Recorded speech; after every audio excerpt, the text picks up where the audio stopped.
Hey everybody, welcome. Mr. On Demand, man with the master plan, and boy have I got some news for you.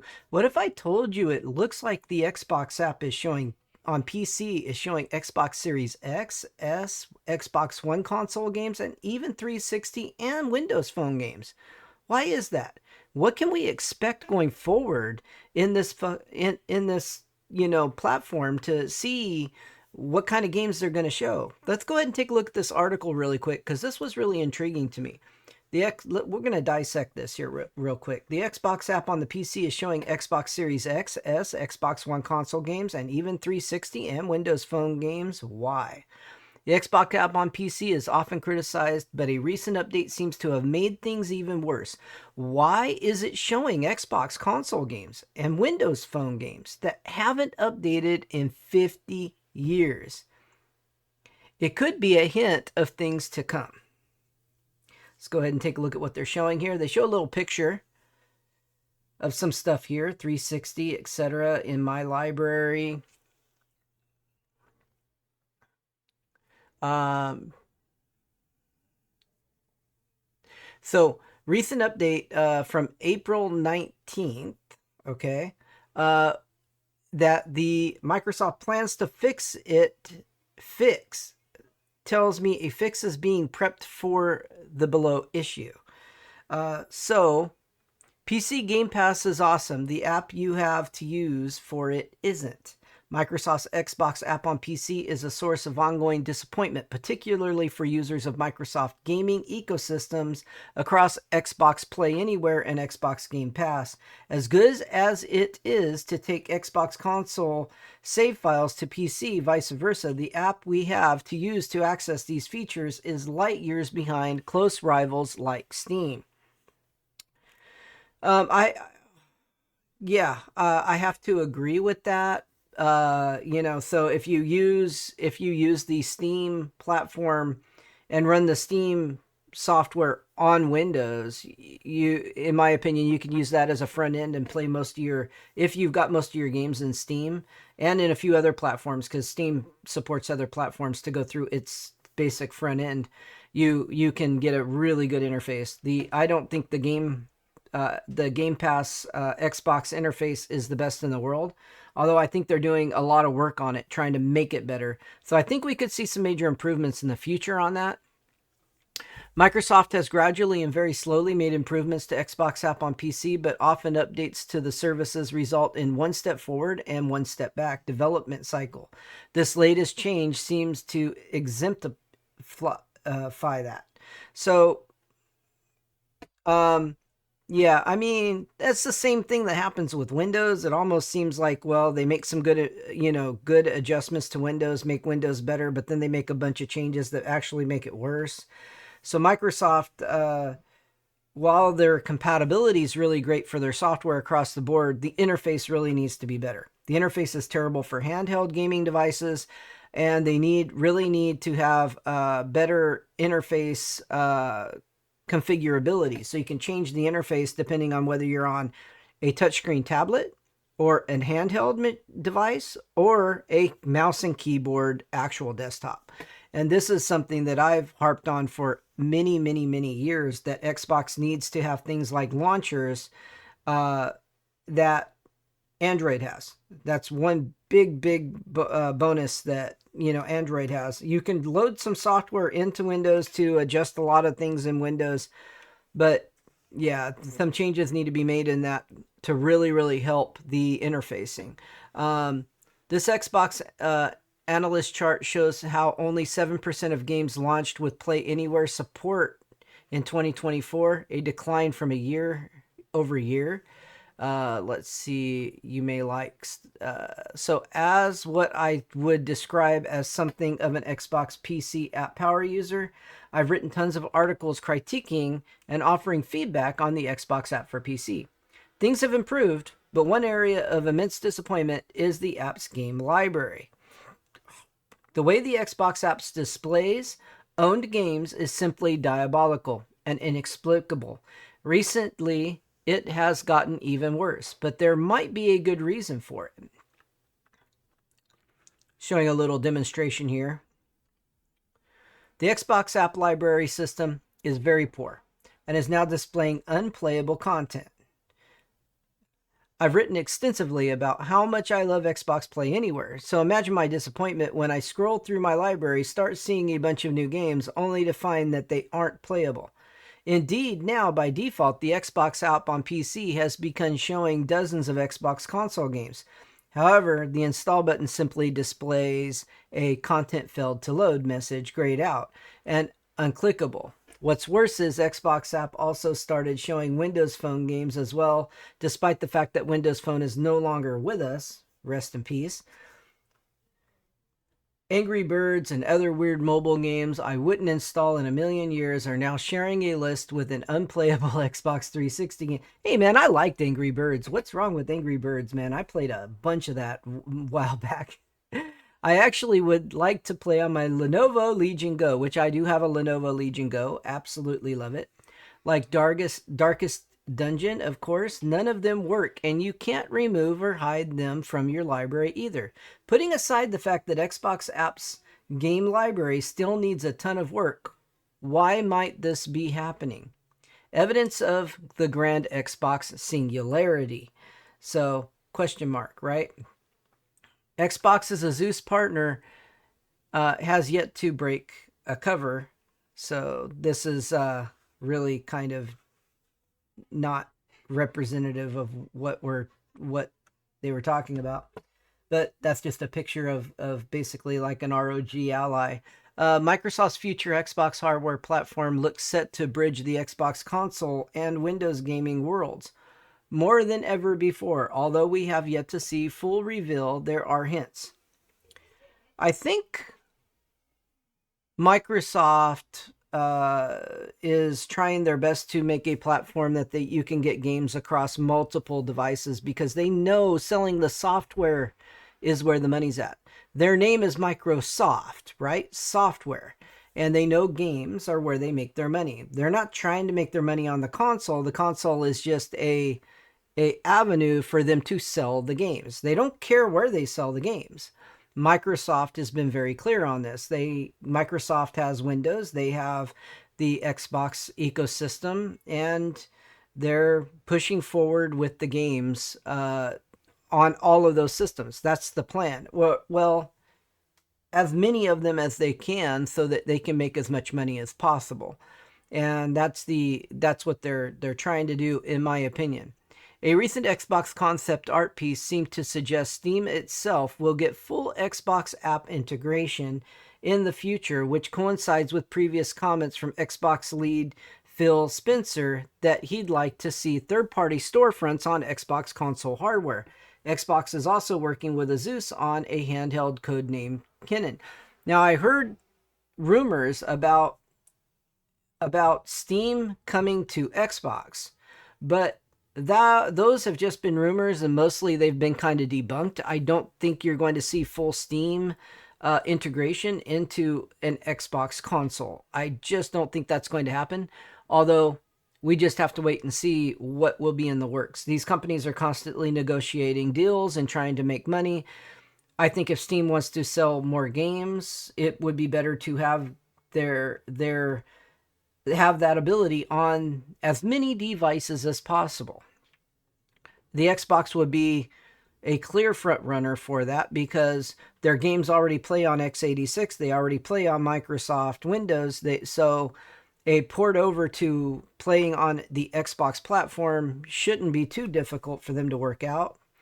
Xbox is also working with Asus on a handheld codenamed Kinnan, which is in its first foray into the form factor ahead of its own Microsoft-designed Xbox handheld.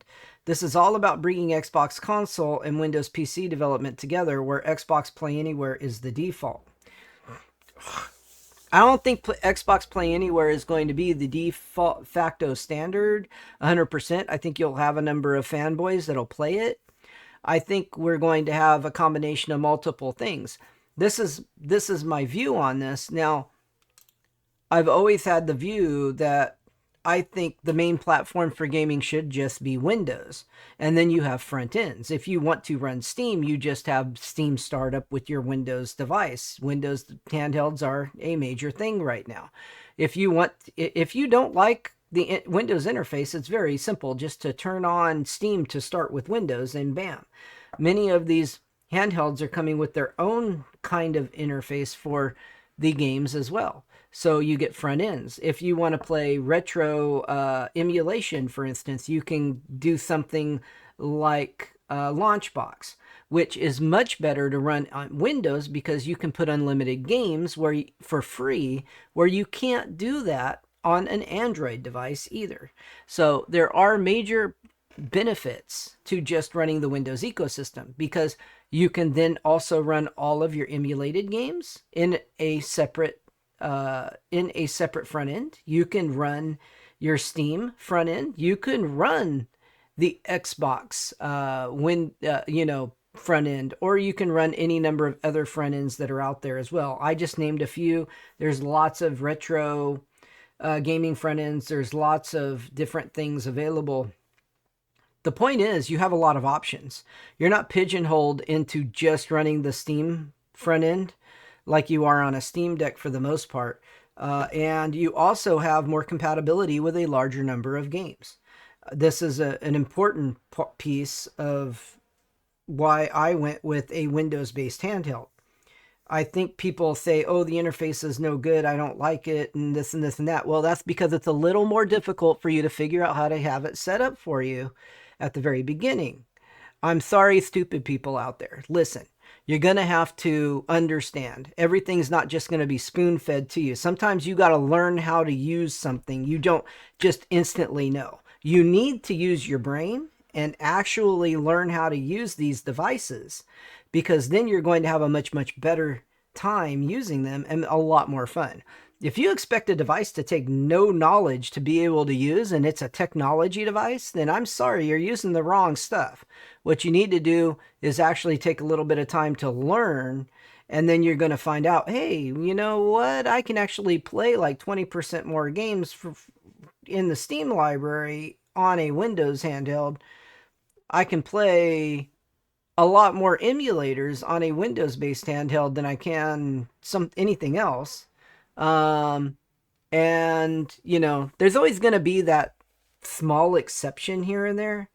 But I did an entire video, which, you know what, I'll put up here somewhere for you guys, that actually talks about the best gaming device, talks about what you should pick and why you should pick what you should pick. But let's go ahead and get back to this article. Enough of me ranting about that. If Microsoft's Xbox PC gaming empires are about to converge, you'd probably expect to see store library listings for Xbox console games appear on the platform. However, I doubt Microsoft intends for people to see dead mobile games like Angry Birds. This guy must really be angry about Angry Birds. He must really hate on Angry Birds. In this article, I'm telling you, he's brought that game up. He was really not like they had a bunch of different Angry Birds games too. I mean, it was a super popular game. Don't hate on games, bro. Just, whoever wrote this article, don't hate on the games, man. Hey, all of you out there, I can hate a game that you like. It doesn't matter. If you like it, play it, have fun. I'm not judging. Windows Store Edition Lite, alongside games they actually care about. Alongside games they actually care about. Listen, I hear people be so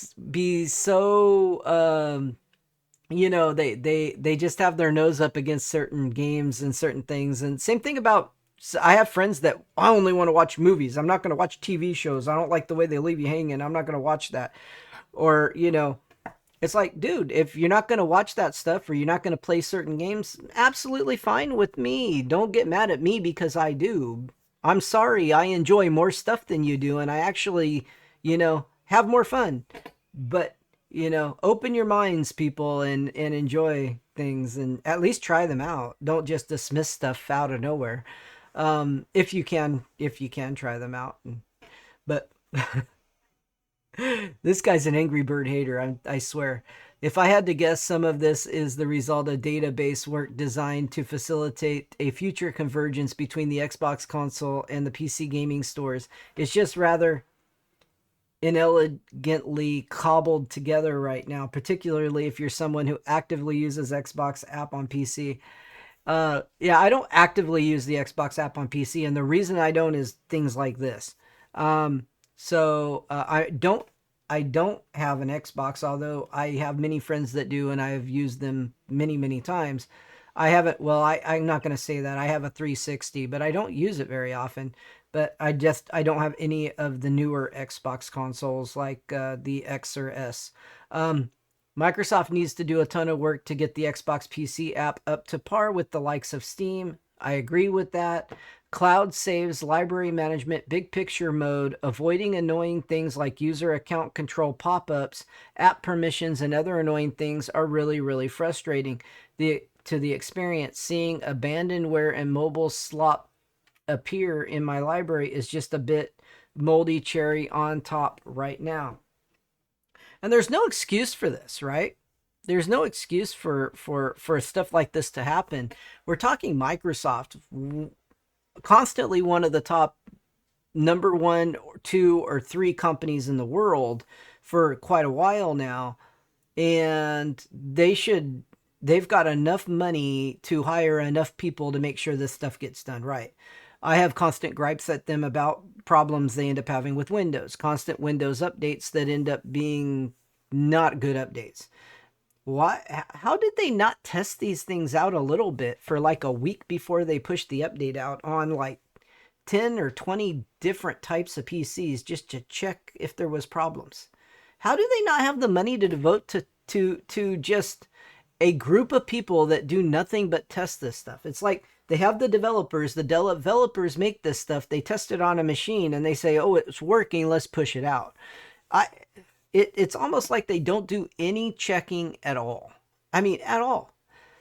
A lot of game development companies do the same thing. They don't even have a group of people playing the game constantly to test it for errors and problems. They just put it out for the public, and then when they find out about problems, oh, when they find the problems, we'll fix them at that point in time. That's kind of these companies are making so much money, there's no reason, and they hire so many people.